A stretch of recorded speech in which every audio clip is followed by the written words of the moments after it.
started. So welcome everybody. Here we are to talk about some challenging gaps that we have in our teaching of operational excellence. And we've got some esteemed guest speakers and panelists here. I'm Eric Olson. I'm going to do a little bit of moderating, but mostly I'm going to try to stay out of the way.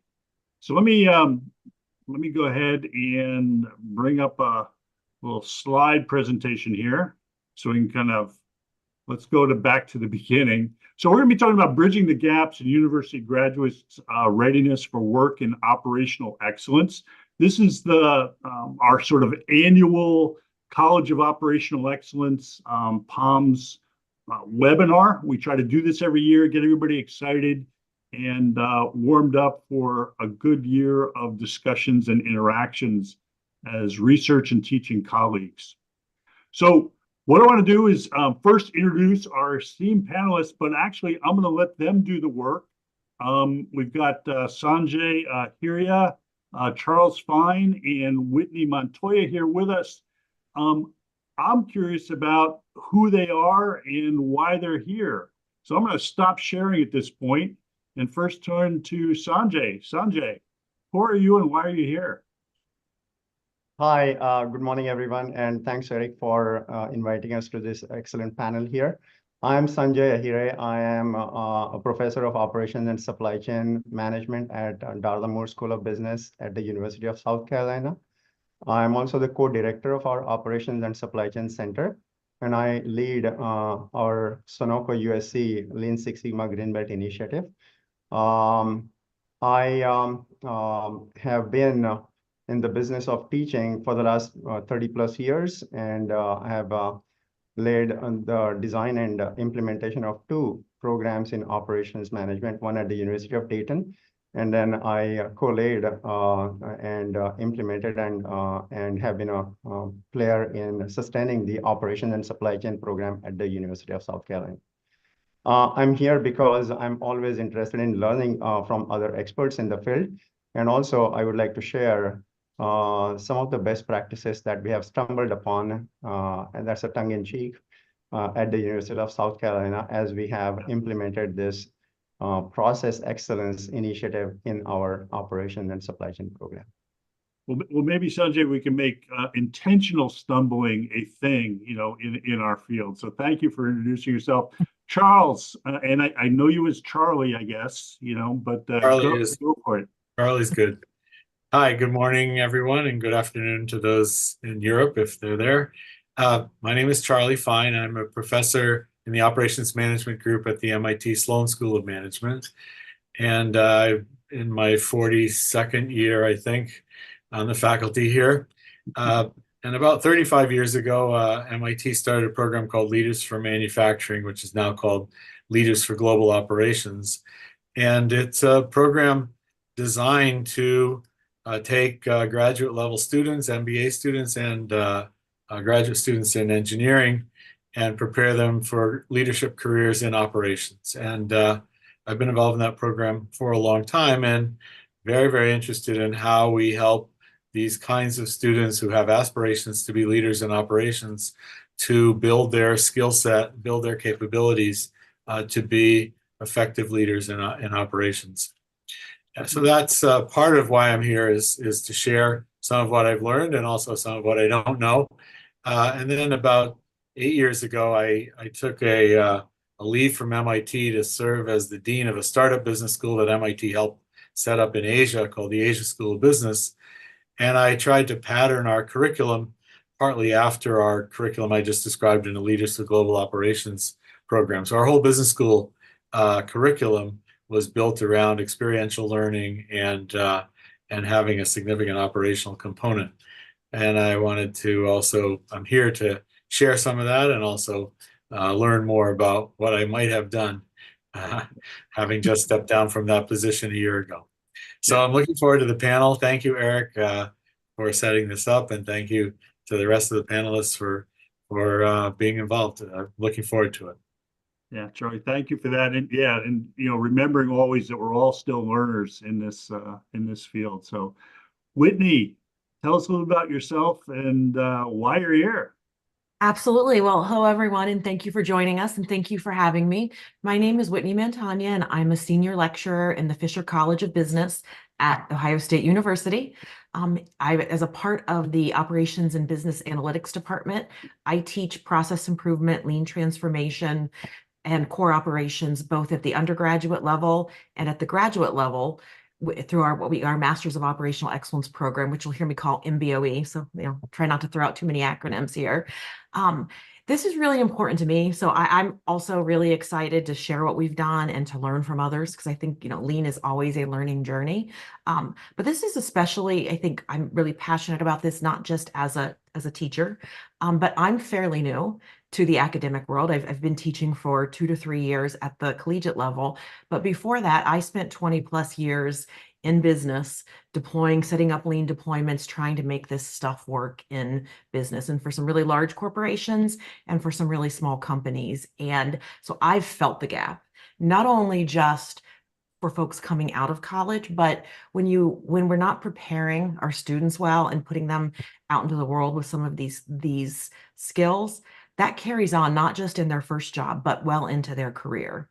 And so I'm really excited to talk about things that we're doing to make it better, and have some ideas for how we continue to improve as well. Yeah, all right. Well, Whitney and other panelists, thank you so much for being here. Let's queue up this conversation a little bit. Let me go back into slide land here a little. And once we couldn't do this without our sponsors. They provide funding, people, behind the scene power to make this sort of happen. You can kind of see them here on the screen. Thank you to our sponsors. These are little advertisements. As I said, this is sort of the kickoff to a year, hopefully, of activities and collaboration with colleagues around the world. We invite you to join us in Minneapolis, April 25th through 29th, for the 34th Annual Production and Operations Management Society Conference. That kicks off on the 25th with a College of Operational Excellence. That's our people. We meet on the 25th, and we've got a keynote there by Rogelio Olivia on intervention as a research strategy. I had to move a little window to be able to sort of see that. And other activities. It's a good time to sort of just get together and talk about operational excellence and what's going on in the field. Okay, let me go back here. Yeah, and another pitch. We got still openings in accepting submissions for our best paper competition. Go over to our website for POMS Operational Excellence College, and you can see the way to submit your papers there. We need good papers, good ideas. Let's get talking. All right, so here's how this is going to run as far as a webinar outline. I'm going to share a little bit about why we're here from a gaps story. This is going to be about some gaps we've noticed over time. And then we've got each of our esteemed panelists here are going to take the lead on a particular gap. So Sanjay's going to talk about the gap in problem solving. Charlie's going to talk about a gap in systems thinking capability. And Whitney is going to do sort of double duty. We took 2 gaps, one in communication and one in teamwork skills. And we're going to combine that into sort of a soft skills discussion, and Whitney's going to lead that. So they've been queued up to do sort of a 5-minute pitch on what they think about those particular gaps and what maybe some of their proposals are. But then their job is going to be to engage the other panelists in a dynamic discussion. I want to encourage you also to please submit questions and comments through the chat or whatever the mechanism is for that to have happen. Jurian De Jong is another esteemed colleague and a fellow board member on the POMS College, and he's going to go ahead and moderate and feed questions into me, and hopefully I'll be quick enough to pull some of those questions off the chat and feed them into our panelist discussion. So with that, I am going to start out with the gap story, and I'm going to stop sharing. This is not about the slides. So I've been working for years on how to teach operational excellence better in universities and whatnot. And as time has gone on, they've kind of gone through different sort of iterations. The most recent iteration last year, we started a process, and it started at the Lean Enterprise Institute Summit in Tucson, Arizona. And we got industry and academic folks together, sat them down in a sort of a focus group panel and say, okay, well, what are the issues or what are the problems? And we decided to replicate that sort of experiment or discussion subsequently at POMS last year in Orlando. We did that. And then we also did it at the Shingo conference in Provo, Utah last year. And coming out of that, it seemed like there was a common message that we had these 4 gaps: a gap in our students' ability to problem solve, to use and apply systems thinking, to communicate effectively, and to just, apply good sort of team working skills, which we know those things are always so important. And maybe we shouldn't be surprised that those are the kind of gaps that keep on popping up. So we said, okay, well, how can we make more progress on this? And so we have invited these folks here to help us and lead a little discussion and see if we move forward. So Sanjay, you're going to kick us off with a little discussion about, problem solving, the gap between what our students can do when they get out of university and what the industry needs. So what do you think about that gap, and maybe, how can we potentially close it? Absolutely. Thank you. Thank you, Eric. Yeah, so I will be talking about the first of the themes, which is how do we better prepare students for problem solving? And obviously, I think Charlie is going to talk about the systems thinking, and Whitney about the teamwork and communications. Having said that, though, we have organized this into sequential segments. All of us know that these things actually work hand in hand, right? So we'll be going back and forth in all of these themes about how they cross over into the other themes. So let me talk about the problem solving aspect of it, and how we have approached it at the University of South Carolina in terms of how we prepare our students. So there might be some insights that we will be able to share. I'm going to start with the conventional model that we typically have in college education, especially in operational excellence, but in general in business schools. I call it learn now and use later approach that we use to teach our students about these things. So what we do is we actually teach them these classes in operations, in supply chain, in other fields. And we say to the students, here is a topic. I have taught you the technique. I have taught you the topic. Let's go to the end of the chapter, do the homework assignments using the techniques you learned. That is not how problems are presented in practice in companies. So we leave it to the students to actually take everything that they have learned in the school and then go on the first day of the job and start applying those by synthesizing those in their own heads. Now, this is where the criticism from the companies and the employers comes in. They actually have to train or retrain the students to perform on the job, which is improve the status quo, which is to solve problems on the job. And so that is the sequential approach, efficient from our point of view, from teachers' point of view, but ineffective from the employer's point of view. So turning that around, what we believe in and what we have done at the University of South Carolina is we do start with teaching the students the concepts, frameworks, and techniques in operations and process excellence. But we also make sure that they actually get practice in solving problems using these frameworks and techniques and tools that they have learned in the program. Now, case studies are a good way of providing some additional insights that many schools do, but they cannot simulate the entire work situation and the problems that are faced in practice. Internships are one step closer to getting students a feel for working in organizations and solving problems. But what we have done is what we call a learn now and use now approach. So we have designed the program, and it is structured in a way that actually allows the students to learn the basics and the fundamentals, but also some very advanced tools and techniques in operations and process design and improvement. The foundational class is a business process excellence class where we teach them about Lean, but also about Six Sigma, but not limit to the classic Lean and Six Sigma approach and tools. Actually teach them advanced analytics, operations research, optimization, simulation kind of stuff, advanced statistical analysis. In parallel, they work on domain-specific courses such as sourcing, distribution, logistics, supply chain management, service operations management, sustainability. And at the end of the program, we have this capstone consulting experience. We have founded an operations and supply chain consulting center way back, 16, 17 years ago.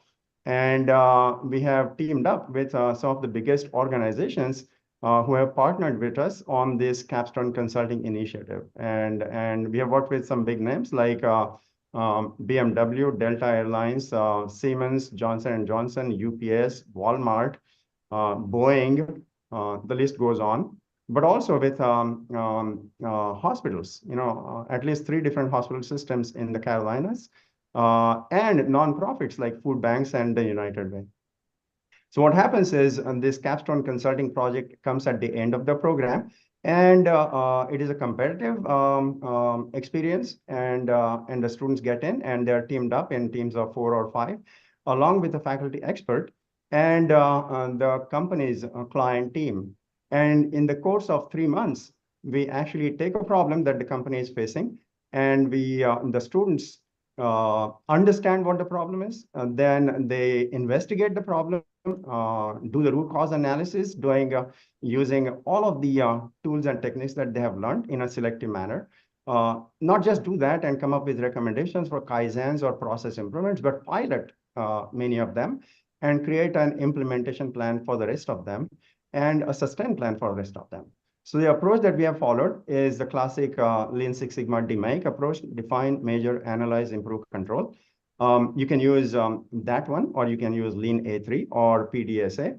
It does not matter what you use. The focus has to be on getting deliverables in a course of a semester, because that is what the students will take away with them. So what happens at the end of the experiences, they have not only learned these things, but they have practiced and they have demonstrated that they can actually use these things to solve an unstructured, actual front burner problem that these companies are facing.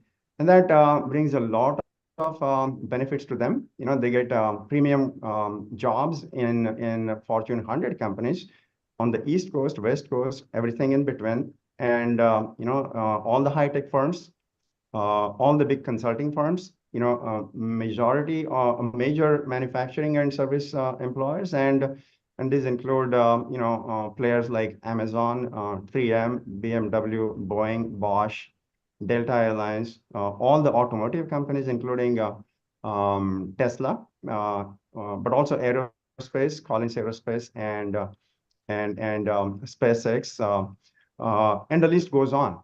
So Sanjay, I'm gonna interrupt you there because it's my job as moderator to interrupt people. I guess it's absolutely, absolutely.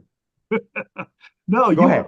You presented a lot of stuff there that you were there. I especially was interested in the fact that probably a lot of times in our universities we teach structured problem solving. Right. And what we need to do is companies want unstructured problem solving. So I found that particularly interesting. But I want to turn it over to our other panelists. What do you guys think? What's your take on the great stuff that they're doing at the University of South Carolina? But what are your thoughts? So what I would say is, I think we focus mainly on undergraduates and about 75% undergraduates and 25% graduates.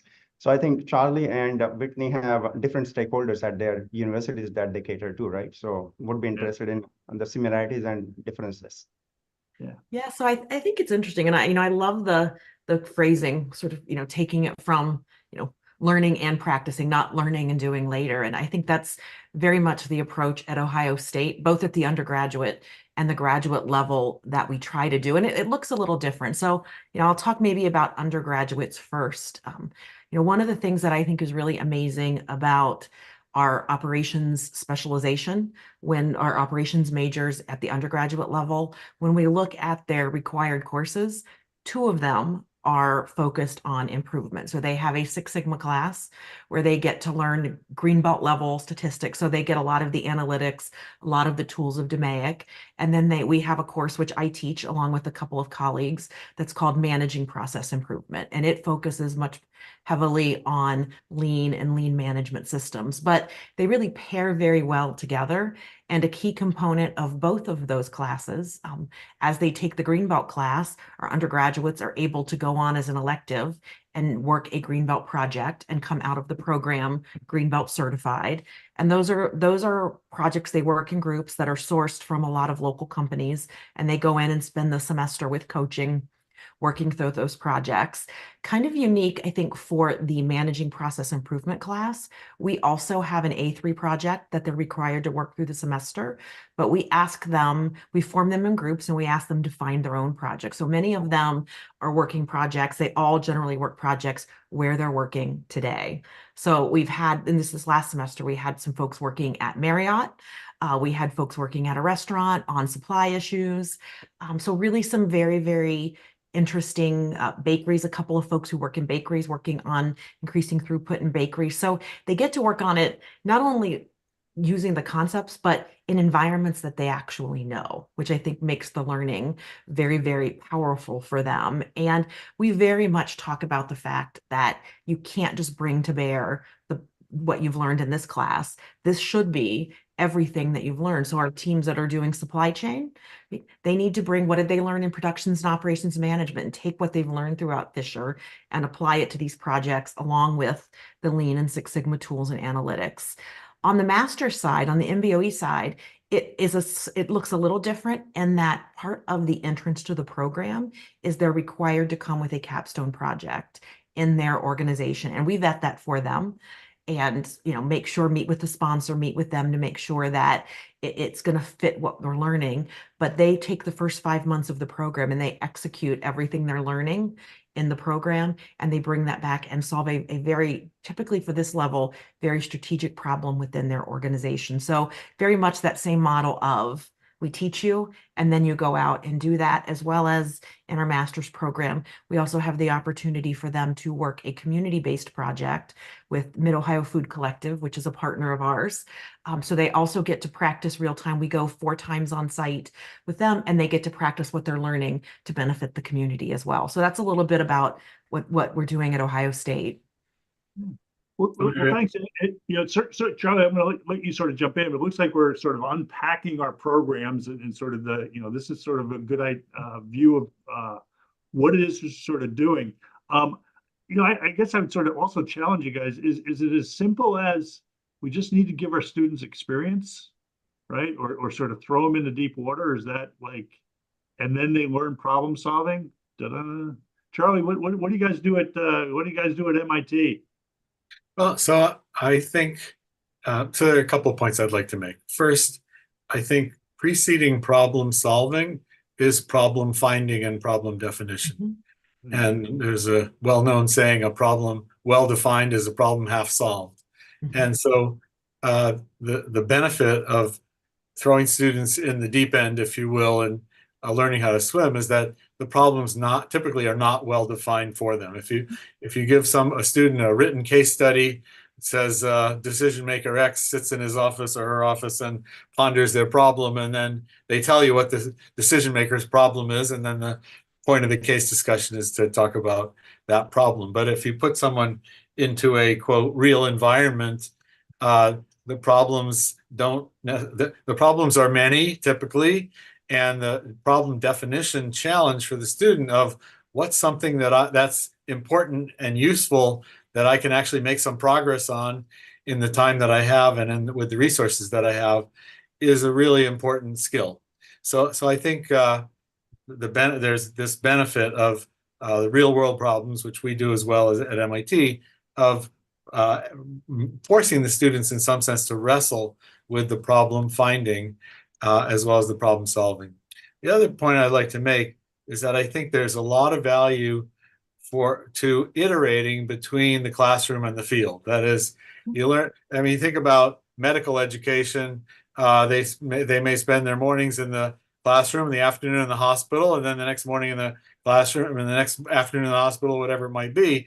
And you're constantly iterating between the theory and the practice, right? So you learn something in the classroom, you go into the field and say, gee, what did I learn in the classroom that I can use in the field here? But the students typically end up with as many questions as answers. Then they can come back to the classroom and bring their experience of what I'm wrestling with, get some insights there, then go back to the field. And this iterative process of theory in the classroom and application in the field is, I think, much more productive in some sense than just saying, then what Sanjay called learn now, use later, right? So if we're going to do all the theory first and only then do the practice, we lose the benefit of being able to coach them through these iterations of theory, practice, theory, practice, theory, practice. So I think the problem finding process, really, really valuable and really important.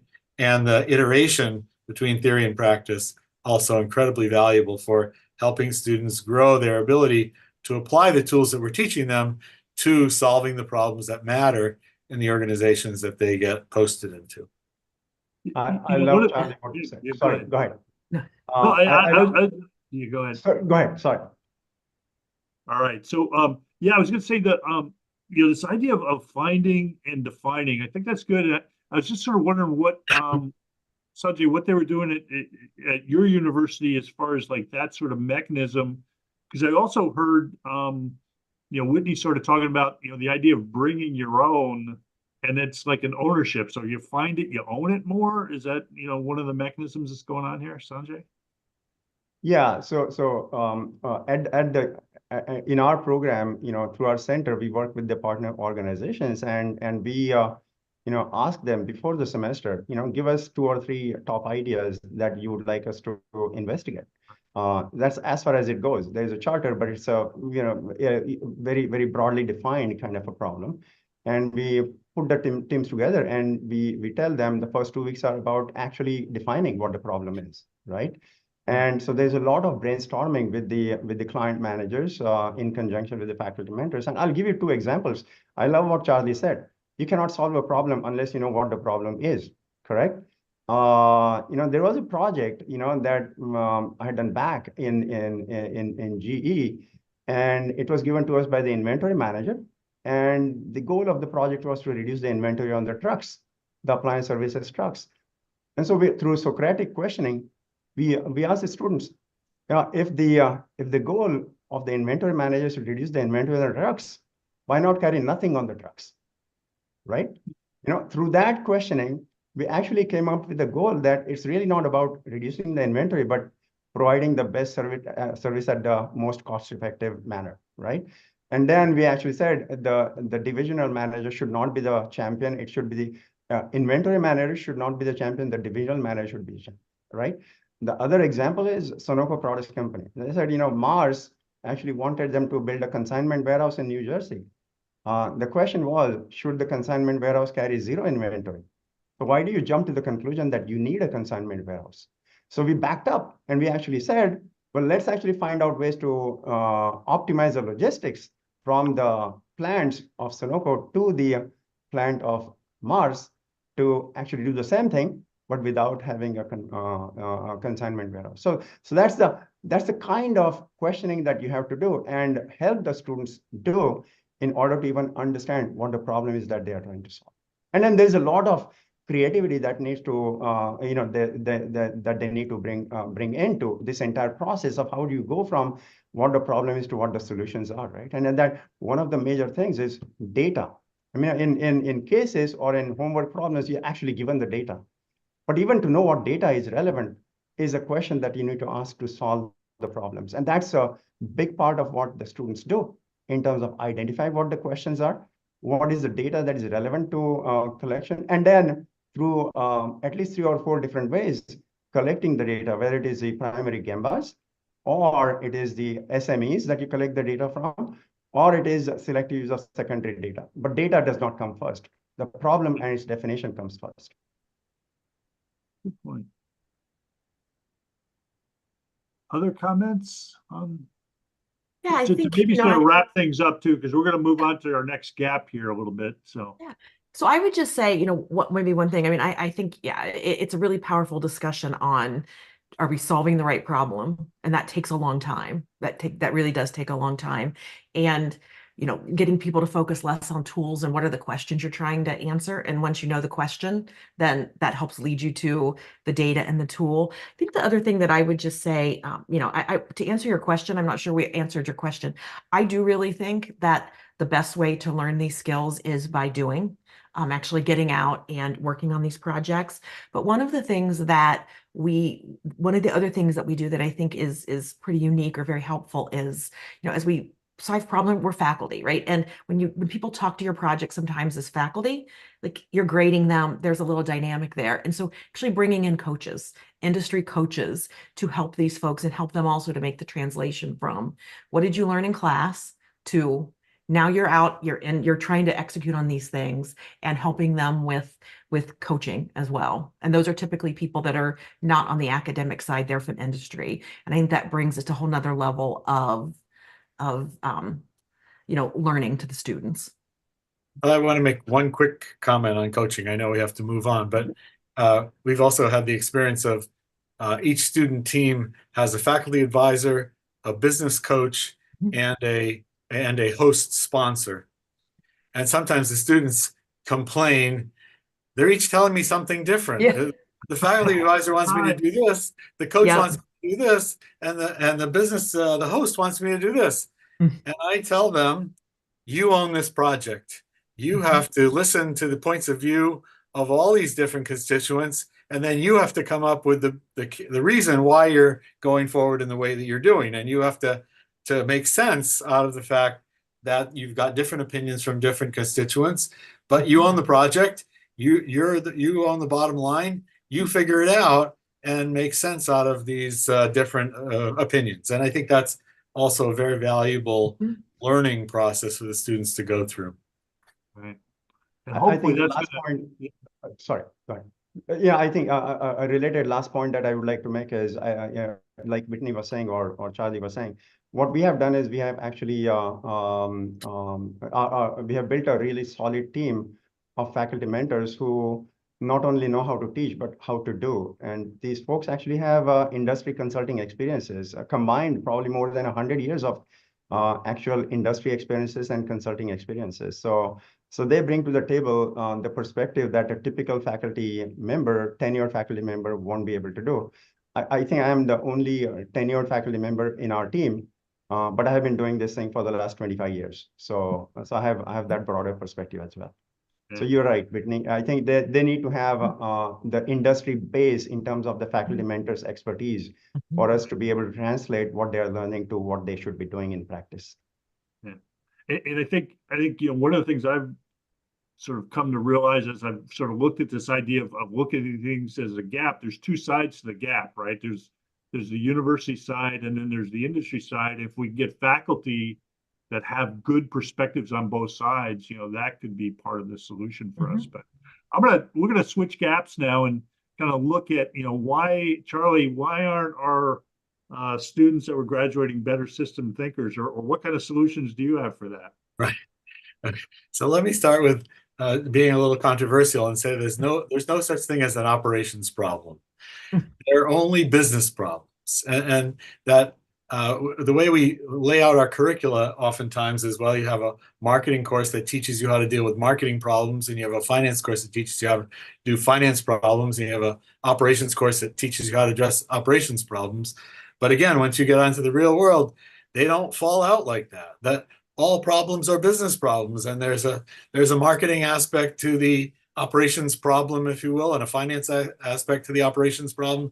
So I think we have to encourage our students to be holistic systems thinkers. That is, they have to understand the organization and the context, the business context that they're operating in a holistic way, and then address the business problem with our operations tools, but sometimes with marketing tools, with finance tools, with other kinds of tools. And I think that Sanjay was essentially saying that instead of saying, well, we're trying to minimize inventory, let's look at the business problem of what are we actually trying to accomplish in our business. And so, again, I think engaging students in field work is an excellent way to give them that broad aperture, that they have to look broadly, they have to think broadly, because problems don't come neatly packaged in a business environment the way they come neatly packaged in a business school case.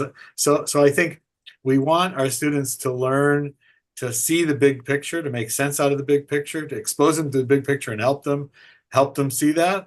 We also want to teach them the tools to how to get into the details and how to do optimization, how to do statistical analysis, et cetera, so that they have this tool set to apply. And I think as a tool for systems thinking, as several tools for system thinking. So at MIT we have a series of courses in what we call system dynamics, which are formal modeling courses in modeling complex dynamic systems. But I also think that students being able to do scenario analyses that help them think systemically is really valuable. Industry analysis that they may get from their economics courses is also important to help them think about this larger system. So I think the key is to get them to think holistically about the setting, the environment, the challenges that the organization faces, and then try to laser in on, here's the problem that I think that is important, that I think that we can address and we can make some progress on in the context of whatever project that they're doing or whatever the business sets up for them. All right, let me pause there and allow the other. Yeah, thanks for that, Charlie. It almost sort of seems to me, as I sort of think about that the maybe the systems thinking is almost a prerequisite for correct problem solving, right? As opposed to solving just the operations management problem. You want to solve the business problem. I don't know. So, what do you guys think? Yeah, again, I think these themes are interrelated, right? And as Charlie said, I love that we have the name of the College of Operational Excellence. But operational excellence comes in the form of processes of which operations are a part. But then processes also are going to be of strategic nature sometimes, planning processes, and they happen to be in all functional areas: finance, accounting, human resources. There's some examples of what we have done in other areas, like reduction of accounts receivables, age, or improving the recruitment process, and about the systems thinking, very practically, when you're doing these projects and the students are doing the projects, they have to actually look at the implications of everything that they do or the recommendations that they make on different stakeholders in these organizations. And one classic example I can give you is, we have done a series of projects with Medical University of South Carolina. Not something that you would think of, as a partner. But we ended up improving their cancer clinical trials selection and activation and execution process, the end-to-end process through 3 projects. And one of them was a selection of the trials. And those of us who have worked with healthcare know how much entrenched physicians and surgeons are in terms of what they do. Every physician thinks the trials that he undertakes are the most important trials.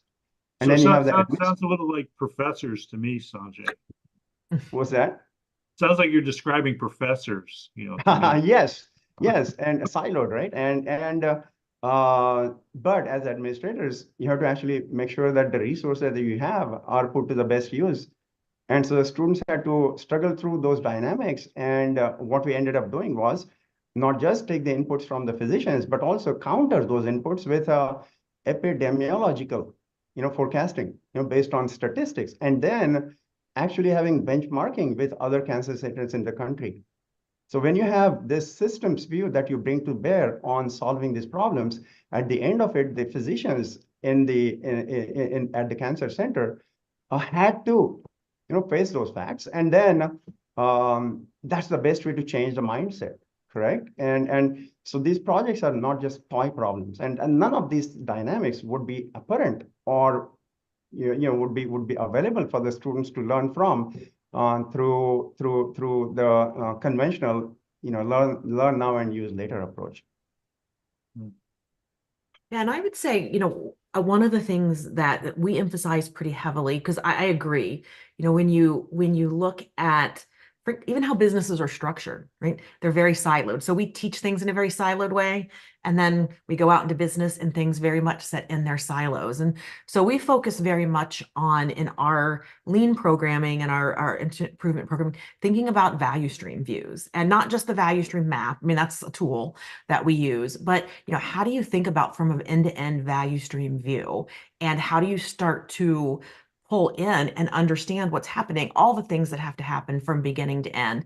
And I think, Charlie, to your point, what we were talking about in the last question, that's where people oftentimes really start to have the aha that the problem that I thought I had isn't the problem that I have at all. It really starts to bring clarity, and I think brings it to tie together as more of a business problem, because you're seeing the business more holistically. So I think that's one of the strategies we use to try to get people to think about not just narrow and deep, but you got to start by thinking fairly wide. I think from an education perspective specifically, the other thing that I see a lot of is just giving people the experience when what you're teaching, looking at these things, not just having manufacturing cases or healthcare cases or talking to about what this looks like in back office, but giving them a wide range, because you often hear when you teach adults, well, I would like if you would just give me case studies and we could practice in my industry, industry X. And we tell them we purposely don't do that, because seeing how this looks in disparate different industries in different ways helps to build that critical thinking muscle. So here's what I know. I've learned about it in a totally different industry. Now, how do I take what I've learned from a manufacturing line and take that back into healthcare, or take that back into insurance and make the cut ties? And I think that, to me, that's where I start to see people thinking about these things a little more holistically and a little more systematically. Yeah, I think the integrative experience of applying these in different contexts really helps students, not just during the experience, but upon graduation, right? I have had students that have jumped from healthcare to GE to Facebook, and how do you make those transitions successfully? It is all based on their core capabilities that have nothing to do with the sector that they work for, but the problem solving that they are able to do, and the overall integrated approach that they bring to the table. I mean, there are so many caveats that happen to be present in problem solving. It's not just about identifying what the problem is, but also about data that you need to collect, and it's a messy world out there, right? I mean, even after we have had so many advances and all of these databases that we have, if you start with the data without understanding the problem, it's called data dredging, right? If you actually have an idea of what is a problem that you need to solve, and then back up into the data that you need, then you actually are solving the real problem. And the way our teams have gone out and collected data, some of the most innovative things have come up, in these projects in terms of how you structure data collection. I mean, if you don't have data, how do you collect it firsthand? We have had our students that actually are Spanish double majors, and they end up calling the front desk at a hospital to check what the problems are in their registration.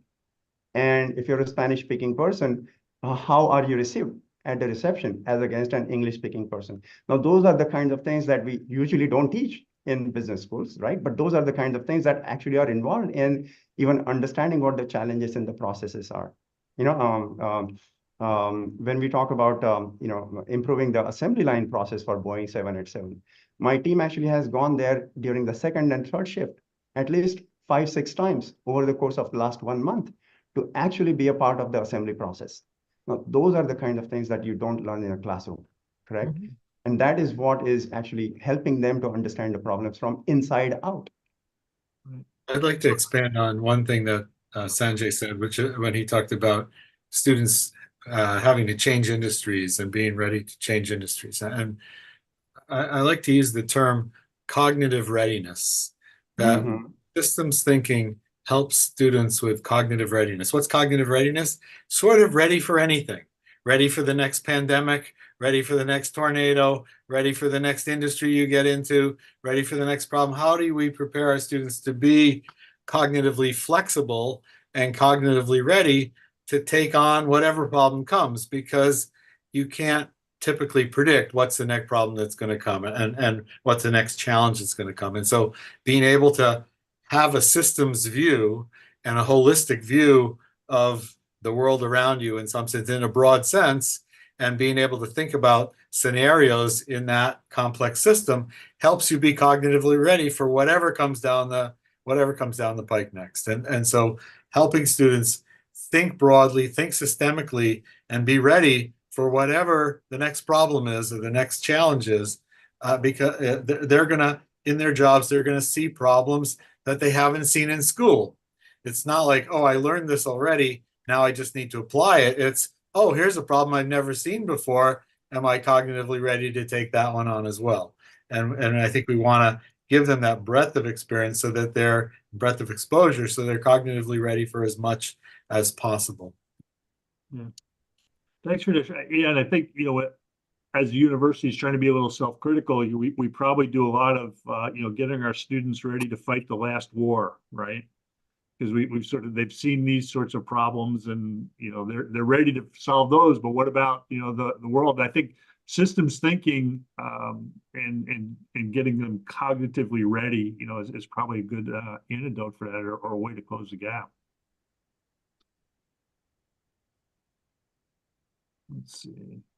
Any more insights into systems thinking, or are we ready to move on to the more softer systems that we have to deal with? So I guess one last comment I would make is that I don't think systems thinking, learning system thinking is just about being exposed to the real world. I do think that there's systems dynamics modeling is a very, very helpful cognitive tool to abstract from what you're seeing in the world, make sense out of it, and organize it in a way that is helpful to go forward. So I don't think that we should be promoting that it's only the field work that gives this perspective. It's the, as I was saying before, the iteration between the theory and the practice, the theory and the practice, the field and the classroom, that where we give them a broad set of tools and a powerful set of tools to be able to bring to the problems that they find. So let me add to that.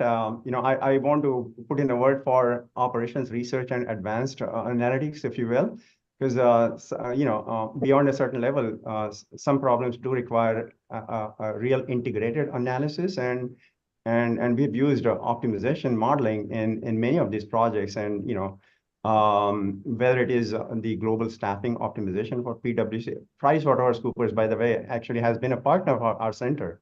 And we have done projects, the students have done projects that have improved the consulting practices for PwC, even designed the new practice for PwC in conjunction with their managers back in 2015 for Obamacare reporting by Fortune 1000 companies. So you're talking about improving processes, but we are also talking about designing processes. And as far as optimization goes, you know, I think last year we did this series of projects with Harvester Food Banks to really design an optimal logistic configuration, statewide logistics, you know, for picking up donations from more than 500 retailers using Harvester trucks, as well as the assets from their 65 select partner agencies. Now, you're not talking about toy projects here. And what we really need is to go beyond the classic Lean or Six Sigma techniques into, you know, some advanced analysis that gives the recommendations, because the problems are so complex. So again, you know, a pitch for overall systems integrative thinking and model through advanced analytics. Yeah, thank you for that, and thank you to everybody. Let's go now to our next gap, which is actually a combination of two gaps. So I'd say, well, our students aren't as good communicators as industry needs. And, you know, they don't have necessarily the teamwork or soft skills, because a lot of that happens in industry. Whitney, get us started on this gap. What are your thoughts? Yeah, so I think that to me, when I think about problem solving, right? To me, problem solving is storytelling. And so you can have the best data, you can have the best, you can come up with, well, the best set of countermeasures or solutions. But if you can't bring people along with you to them, if you can't sell that message, you can't talk the language of the business and sell those countermeasures, you're not. I've seen it happen over and over again. You're not going to be as effective as you can, and you're not going to end up getting the results that you were hoping for. So I think these two gaps are very critical, and they're very challenging. They're very, very challenging to bridge because I tell people this all the time. I can teach almost anybody the technical skills, right? Some people are better at it than others, but ultimately with enough time and effort, people will learn will learn the tools, they'll learn how to execute on the tools.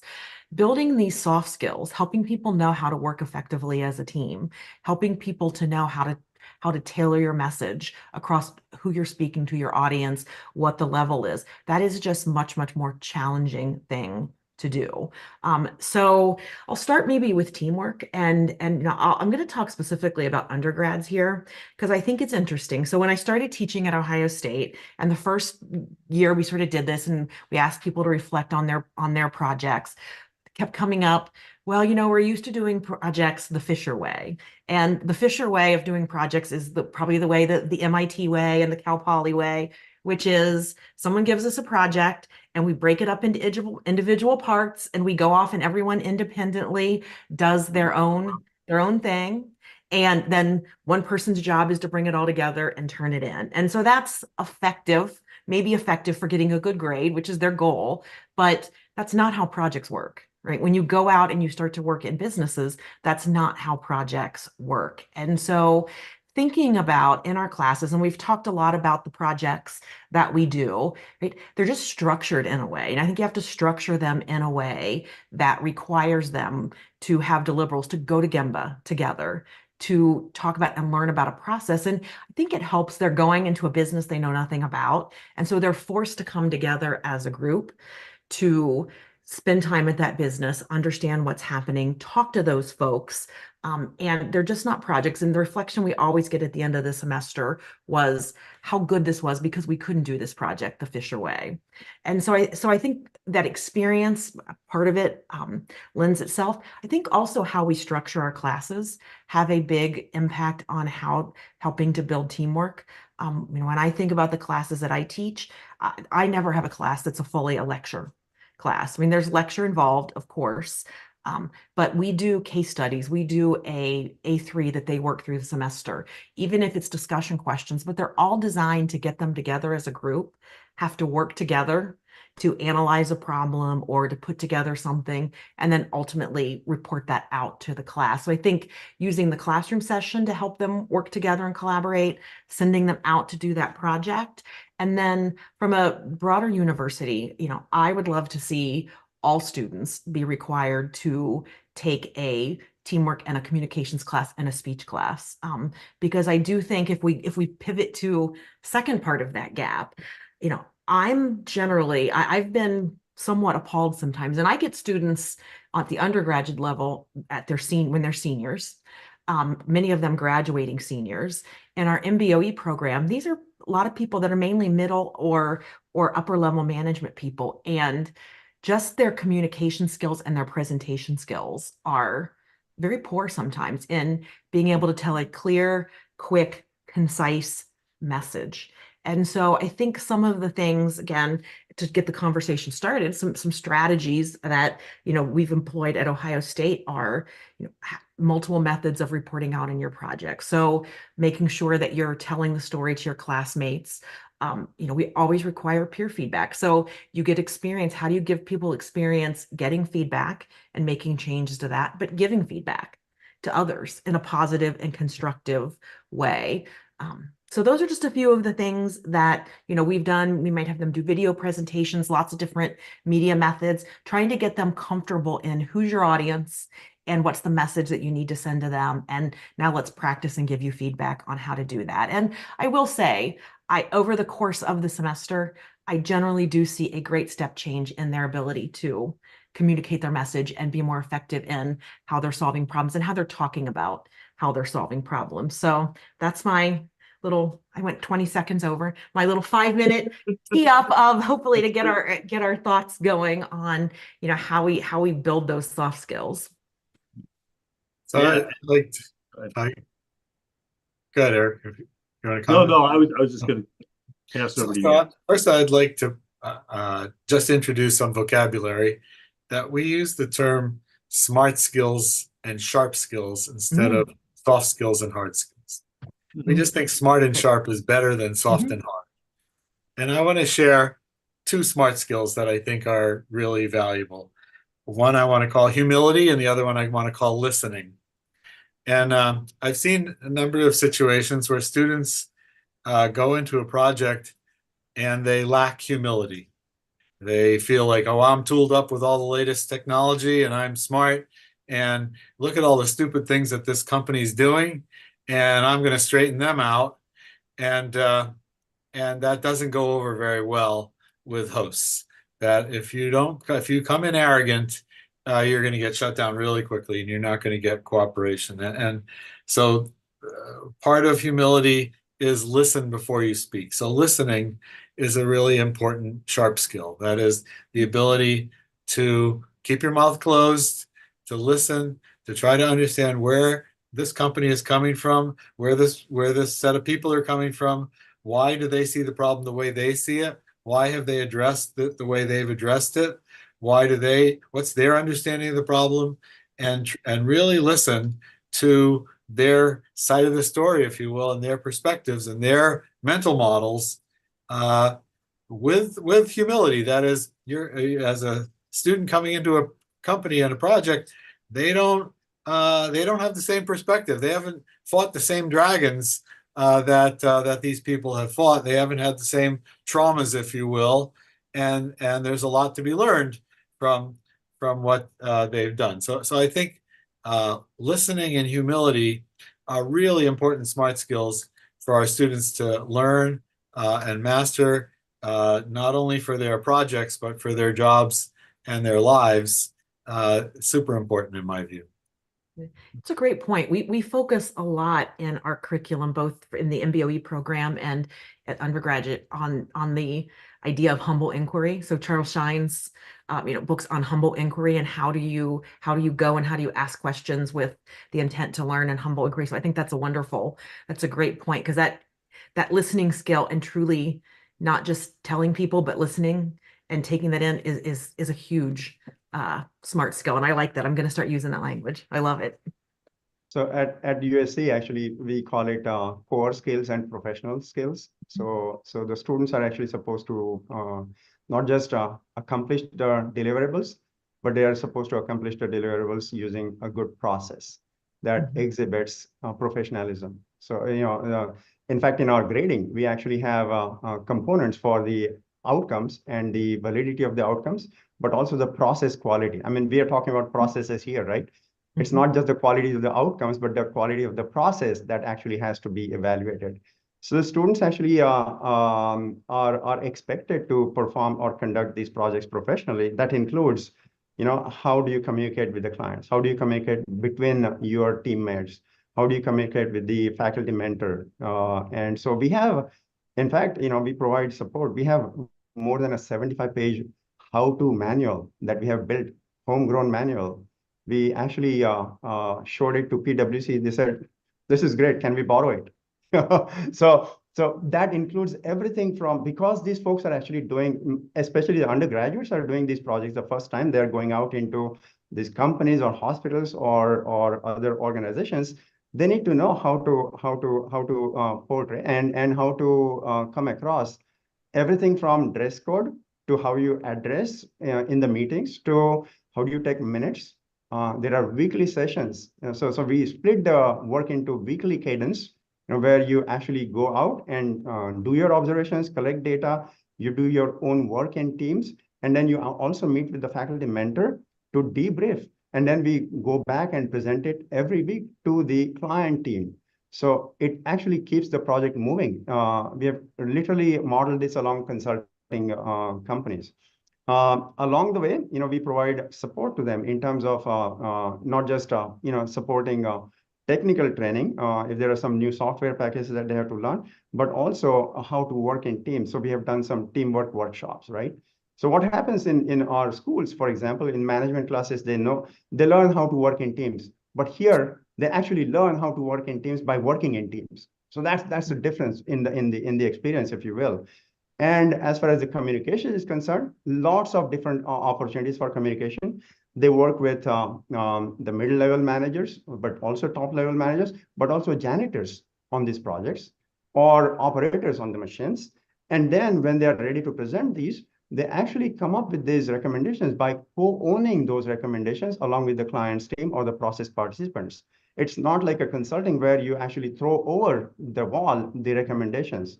So it becomes a matter of pride for the client team to be working with the student team because they are going to present this to their top management.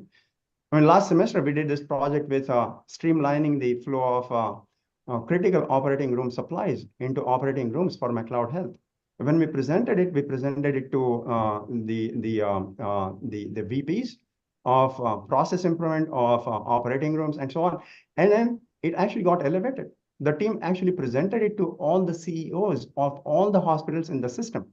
Now, where else or how else can you get that kind of an experience? They actually also have an industry summit that we hold at the end of the semester where, there are about 200 plus participants from the industry, from the class, from even parents of the students attend those industry summits. And they present their findings in poster boards. And then eventually they present at the USC undergraduate research conferences. I mean, these are all the things that actually make up for that professional experience that makes them job ready on day one. And that shows up in their performance on the job. If I could add 2 more smart skills to our catalog, they would be emotional maturity and taking in multiple perspectives. So with regard to emotional maturity, many people I'm sure are familiar with the book Thinking Fast and Slow by Professor Kahneman, won the Nobel Prize. But I think there's not only thinking fast and slow, there's also feeling fast and slow. That is, sometimes when you're in a meeting or in a business environment, you may have emotions that come up to you. And sometimes, I'm sure we've all seen it, you see somebody blow up in anger or upsetness or whatever, and that's feeling fast, right? But sometimes we have to teach our students to feel slow. That is to hold those emotions in for a bit and say, why am I feeling this? What's going on? Is it going to be productive for this discussion or this meeting for me to blow out my emotions immediately? Or do I have to feel slow? Now, sometimes I think it makes sense to feel fast. That is, if something's going wrong and you show emotion and you show your commitment to something or your care for something, that's really valuable. But sometimes showing emotion too intensely can lead to not a positive interpersonal dynamic. So in helping students grow their emotional maturity to be able to adjust their feeling fast and slow, I think can be incredibly valuable for them in being able to navigate interpersonal dynamics. So that's the emotional maturity. The multiple perspectives, I think, relates in part to diversity. That is, to learn that in any problem, there's more than one perspective. In any situation, there's more than one perspective. And the senior manager may have a very, very different perspective on the problem than the shop floor worker. Being able to take a 360-degree view from a diverse set of people and a diverse set of opinions and bring all those perspectives into the discussion and into the thought process is incredibly valuable. And if you have a very homogeneous set of people that you're talking to, you're going to get a homogeneous set of opinions and a homogeneous set of suggestions. If you have a much more diverse set of people that you speak with, you may get a much richer set of perspectives that you can use to try to understand the more holistic aspect of the problem. And that goes back to the systems thinking as well. So emotional maturity, I think, and multiple perspectives, taking on multiple perspectives, are also important smart skills our students to develop. You know, one thing that, you know, listening to you guys talk about this, I'm thinking back to, you know, the fact that, you know, we these students show up in our classroom, you know, maybe they're second year, third year, or even graduate students, and think, well, how come you guys didn't learn this in some of your other classes? You know, that, why didn't you sort of get this before? And the other thing I was thinking too is, you know, this the whole world of change management, you know, sort of focuses on these sorts of things. Not only, I heard one of you say it, not only focusing on the deliverable, but also the experience, right? That's happening, and getting our students to be aware of that is really super important. And I'm becoming even more appreciative as I hear you guys talk. I'll add one more, which is maybe the yin yang of leadership and followership. Knowing when to lead and knowing when to follow. That is, when do I kind of acknowledge that there's someone else leading the current discussion, the current process, and that I need to get on board and be supportive of that leader? And when is it that I need to take the reins and bring my leadership forth into the discussion, into the problem, into the challenge, and helping students grow both their leadership and their followership capabilities, and grow their ability to discern when to lead and when to follow. And other are I think also really, really important smart skills for students to master and grow. I think I think I remember something that Whitney brought up, which is, you know, at the undergraduate level, I think it's typically the projects are done such that you get the problem statement and then you divvy it up across the team members and so on. I think we deviate slightly from that because, you know, these projects, as we said, are consulting projects, and the students really, become a part of the team. And we tell the students there's no leader on this team. All of you are leaders, and all of you are responsible for every aspect of the project. There's a reason for this. You know, we have worked with Sonoco Products Company to offer them Lean Six Sigma Green Belt certification with a project requirement. So what that means is, you know, we actually hold interviews with project teams to discern if they understood what the problem was and how they used the tools of Lean and Six Sigma and other analytics and behavioral skills to make the project a success. That means every student needs to be comfortable with every part of the project. So that's one thing. And then the other thing is, in terms of the professionalism, they actually really, they know that they rise or they sink together, right? So there's no way for one person to outperform the others, hoping that he gets a better grade than others. We also tell them, you know, you cannot this is not a project where we are going to grade you at the end of the semester saying whether the project failed or succeeded. Every project must succeed because we are answerable to the partners. And the partners actually pay in to be a part of the center. They pay in $50,000 a year to be a part of it. When there is money on the table, everyone gets serious, right? So we grade the students based on the quality of their contributions to the project. Okay? Which means if they are preparing these presentations and deliverables, it's not you submit it and you grade it on it. There is iterative process of refining that. You know, so all the presentations are weighted by the mentors in conjunction with the client partners in order to make the final deliverable happen. So that's a learning process by itself, right? And it does, you know, improve their professionalism a great deal. In terms of the change management, they not only have to recommend, but they have to pilot some of these things. So they better be co-developed and co-owned recommendations along with the client team. And then, you know, they actually leave the entire project by having piloted. Let's say there are 10 recommendations.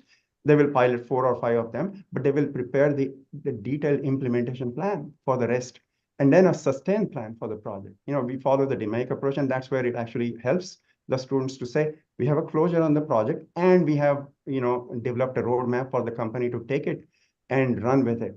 Now the students leave the team, leave the project, but we are with the company for the next 1, 2, 3, 4, 5 years. And we have seen all of these things actually being implemented in companies. So, you know, all of these things have implications for benefits to our students for their careers, but the companies love it. I mean, we have done more than 350 of these projects, and we track the benefits because we have to track it for the certification. and the benefits have exceeded $330 million. That's just dollar benefits in terms of cost savings, revenue enhancements, but we are also talking about saving people's lives when we talk about hospitals or feeding hungry people. I mean, the projects with Harvest Hope have enhanced the ability of Harvest Hope to provide 10 million more meals to residents of South Carolina. I mean, these are not toy projects. Yeah. Yeah, and I think, you can also start to reinforce some of that everyone's a leader behavior in the classroom.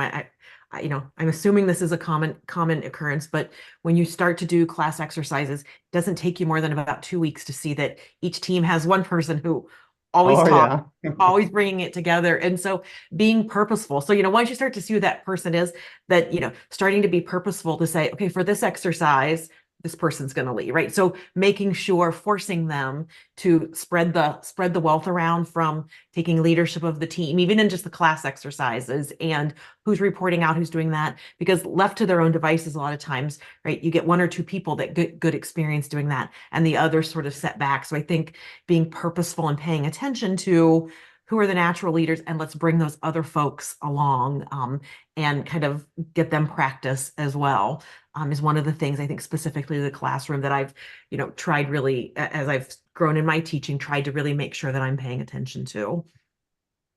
Yeah, absolutely.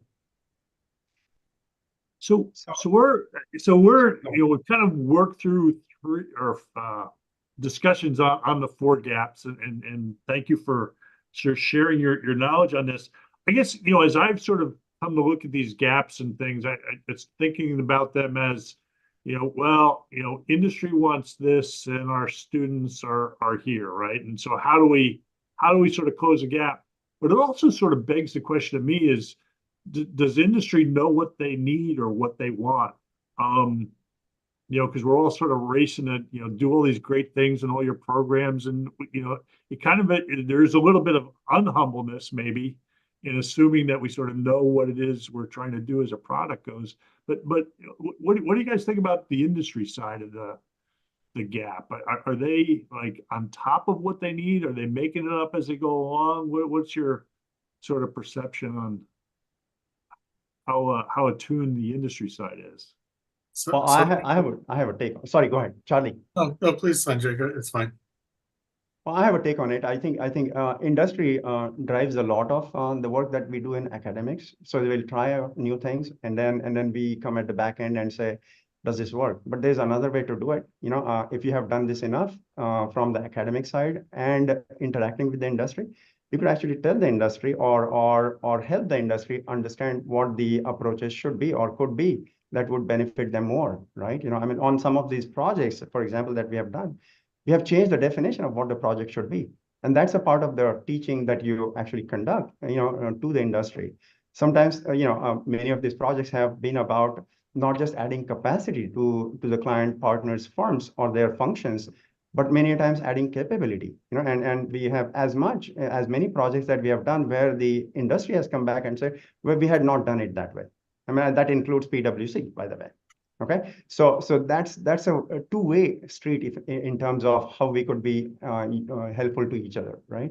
But you have to be able to listen to what the industry wants and then build your programs or initiatives accordingly. And I have a word to say about the incentives that we have in academics to do that or not to do that. So Charlie, I'll let you continue. I was just going to mention the structure that we use, which is, I mentioned earlier, our Leaders for Global Operations program. And we have a set of partner companies, and many of the representatives of those partners companies sit on what we call the Program Governing Board.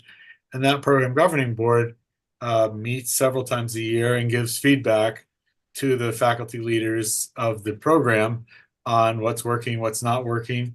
And those partner companies are both hiring our students as well as hosting our projects.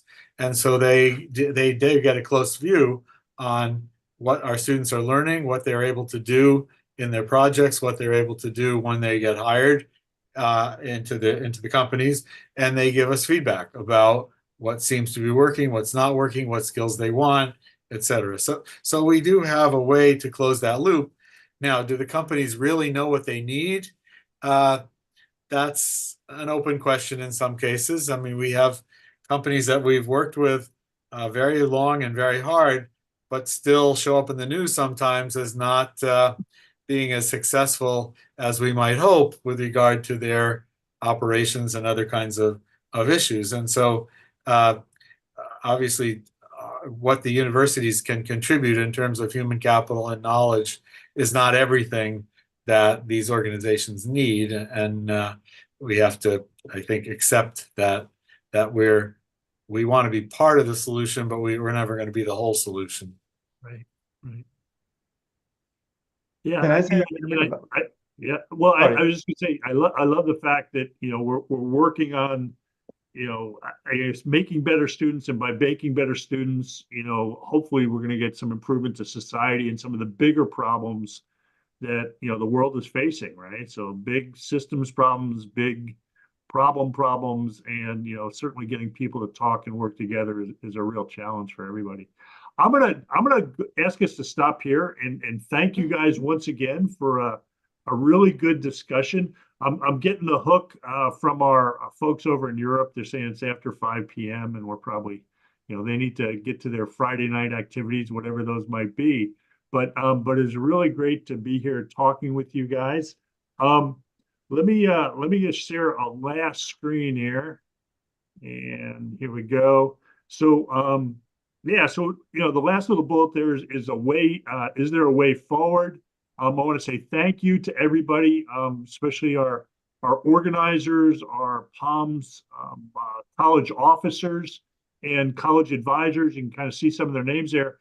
If you want to continue in this conversation, or you want follow-up information about this, feel free to go ahead and contact me, Eric Olson. I'm at eolson@calpoly.edu, and I would love to hear you, and we'll sort of figure this out as we go forward. But thank you to our panelists, and thank everybody for participating.